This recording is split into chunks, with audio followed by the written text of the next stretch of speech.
One of our presidents said near the end of his life, "My enemies never hurt me. My friends, those are the ones that keep me walking the floor at night." He wasn't exaggerating, because some of those friends were about to produce one of the biggest political scandals in American history. Hi, I'm Papa G. I spent many years teaching American history, and today we arrive at the 29th President of the United States, Warren G. Harding. Harding took office in 1921, just after World War I, and Americans were tired.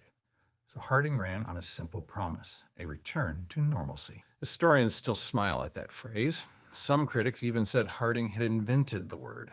But voters didn't seem too worried about the dictionary. After years of turmoil, normal sounded pretty good. Harding won in a landslide. For a time, the country did seem to settle down. Wartime controls faded, taxes were lowered, and the economy began expanding into what we now call the Roaring Twenties. But Harding had a weakness that history remembers. He liked to surround himself with friends from back home in Ohio. They became known in Washington as the Ohio Gang. Some were perfectly respectable. Others probably should have stayed in Ohio.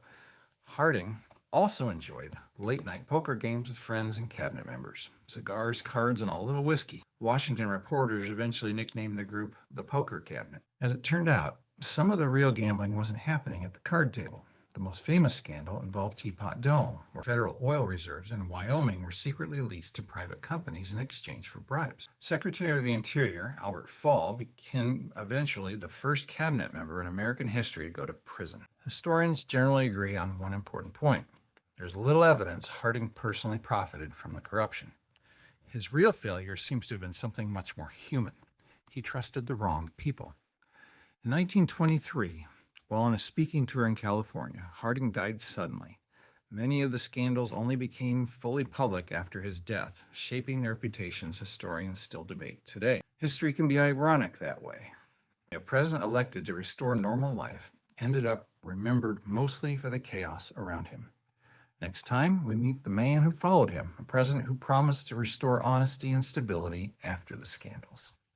America's 30th president, Calvin Coolidge. And if Warren Harding filled rooms with conversation, Coolidge became famous for filling them with silence.